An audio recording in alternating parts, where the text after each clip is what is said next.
সবাইকে আসসালামু আলাইকুম। রিয়াজ কিচেন থেকে সবাইকে স্বাগত জানাচ্ছি নতুন আরও একটি রেসিপি দেখার জন্য। আমি আজকে করে দেখাবো সন্দেশ। তবে এই সন্দেশে আমি কিছুটা কালার দিয়েছি এবং আপেলের শেপ দিয়েছি, তো সেজন্য এটার নাম রেখেছি আপেল সন্দেশ। আর আপনারা দেখে নিশ্চয়ই বুঝতে পারছেন, দেখতে কিন্তু পুরোই আপেলের মতো দেখা যাচ্ছে। তো আশা করছি আজকের এই ভিডিওটি আপনাদের কাছে ভীষণ ভালো লাগবে। ভালো লাগলে ভিডিওটি শেয়ার করে দেবেন আর সাবস্ক্রাইব করে দিতে ভুলে যাবেন না। চলে যাচ্ছি আমি পুরো রেসিপিতে। চুলায় একটি ফ্রাই প্যান বসিয়ে দিয়েছি। এখানে আমি 1/3 কাপ চিনি দিয়ে দিচ্ছি, আরও দিয়ে দিব 1/2 কাপ পানি। চিনির পরিমাণটা কিন্তু এটাতেই ঠিক আছে, এর থেকে চিনি বেশি দিলে কিন্তু মিষ্টির পরিমাণটা বেশি হয়ে যাবে, সন্দেশটা খেতে কিন্তু ভালো লাগবে না। তো চুলার জালটাকে মিডিয়াম টু হাইতে রেখে এটাকে বলক আনিয়ে নিতে হবে। কিছুক্ষণ জাল দিলে দেখা যাবে চিনির শিরাটা কিন্তু ঘন হয়ে আসছে। তো আমি একটু চেক করে নিব। আমি কিন্তু কিছুক্ষণের মতো এটাকে জাল দিয়ে নিয়েছি, চিনিটা বেশ কিছুটা ঘন হয়ে এসেছে। তো আঙ্গুলে নিয়ে একটু চেক করে নিতে হবে। আজকে সন্দেশটি তৈরি করার জন্য আমাদের এখানে 2 তার বা 3 তার শিরা দরকার নেই, এরকম 1 তারের শিরা হলে কিন্তু হয়ে যাবে। তো তখনই বুঝবেন হয়ে গেছে। সে পর্যায়ে এখানে আমি 1 কাপ গুঁড়ো দুধ দিয়ে দিব। তবে সবটুকু দুধ একবারে দিচ্ছি না, অল্প অল্প করে দিব আর চিনি শিরার সাথে মিশিয়ে নিব। এতে করে কিন্তু খুবই সহজে মেশানো যাবে। তো অনবরত নেড়ে চেড়ে মিশিয়ে নিতে হবে। আর চুলা জালটা কিন্তু এ পর্যায়ে একেবারেই লোতে থাকবে, তা না হলে কিন্তু আবার নিচে লেগে যাবে। তো বাকি দুধটাও দিয়ে দিচ্ছি। আমি এখানে 250 গ্রাম বা 1 কাপ পরিমাণে দুধ নিয়েছি। এখন আমি একটু মিশিয়ে নিচ্ছি। তো এটা পুরো শুকনো মনে হচ্ছে। তো আমি এখানে 2 টেবিল চামচের মতো জাল দেওয়া লিকুইড গরুর দুধ দিয়ে দিচ্ছি।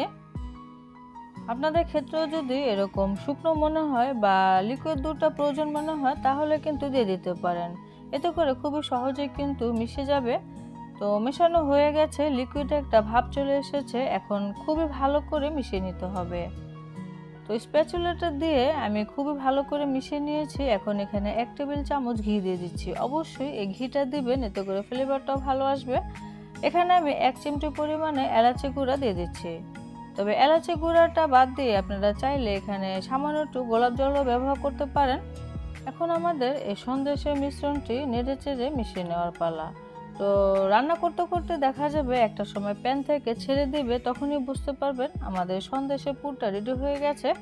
তো আমি কাছ থেকে দেখিয়ে দিচ্ছি কিভাবে আমি এটাকে মিশিয়ে নিচ্ছি। খুবই ভালো করে মিশিয়ে নিতে হবে যেন এর ভিতরে কোনো প্রকার দানা দানা না থাকে, তা না হলে কিন্তু আমাদের সন্দেশগুলো সুন্দর হবে না।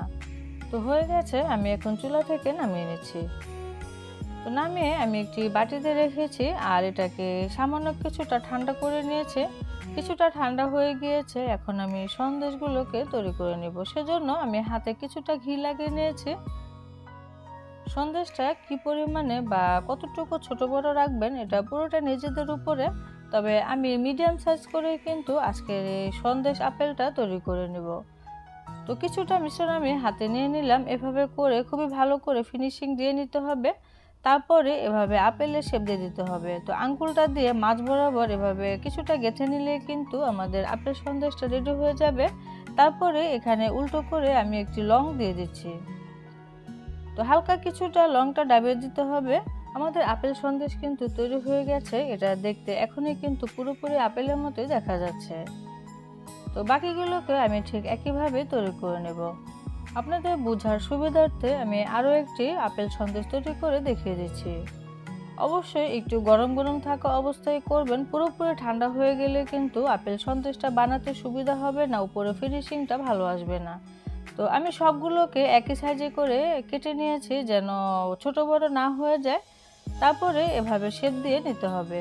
তো দু হাতটাকে দিয়ে এভাবে চেপে চেপে কিন্তু ফিনিশিংটা দিতে হবে। তারপরে এভাবে গোল করে আমি মাঝ বরাবর আঙ্গুলটা দিয়ে গেঁথে দিচ্ছি।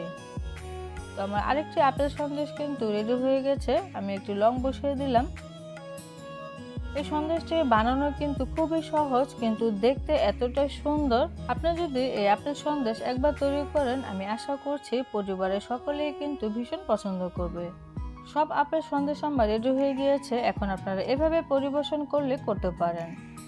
তো এটাও কিন্তু দেখতে মন্দ লাগছে না, দেখতে সুন্দরই লাগছে।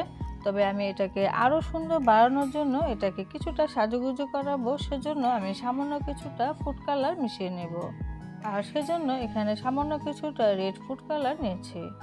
তবে রেড ফুড কালারের সাথে আমি 2-3 ফোঁটার মতো পানিও মিশিয়ে নিয়েছি, যেন কালারটা বেশি গাঢ় না হয়ে যায়। আমি একটি হালকা কালার করব যেন দেখতে অরিজিনাল আপেলের মতোই দেখা যায়। তো একটি তুলির সাহায্যে আমি আপেলটাকে কালার করে নিয়েছি।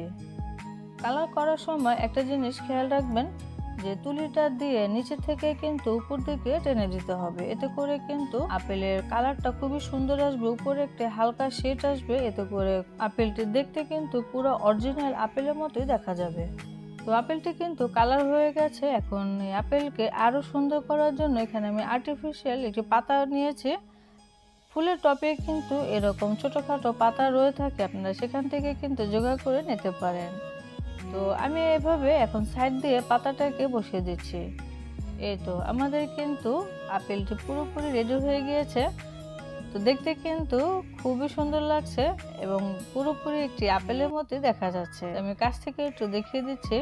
তবে এই কালারটা কিন্তু করা অপশনাল, আপনারা চাইলে করতে পারেন, আবার চাইলে নাও করতে পারেন, করলে দেখতে সুন্দর লাগে এই আর কি।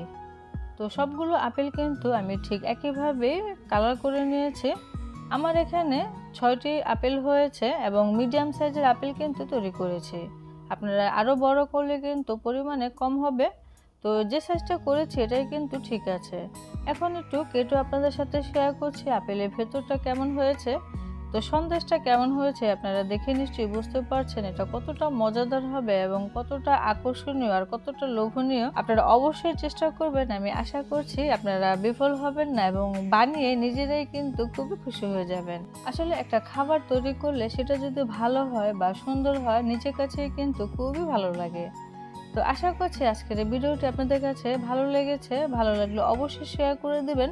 আর যদি সন্দেশটি তৈরি করেন তাহলে কমেন্ট করতে কিন্তু ভুলবেন না। সবাই অনেক বেশি ভালো থাকবেন, সুস্থ থাকবেন। আজকের মতো বিদায় নিচ্ছি। খুদা হাফেজ।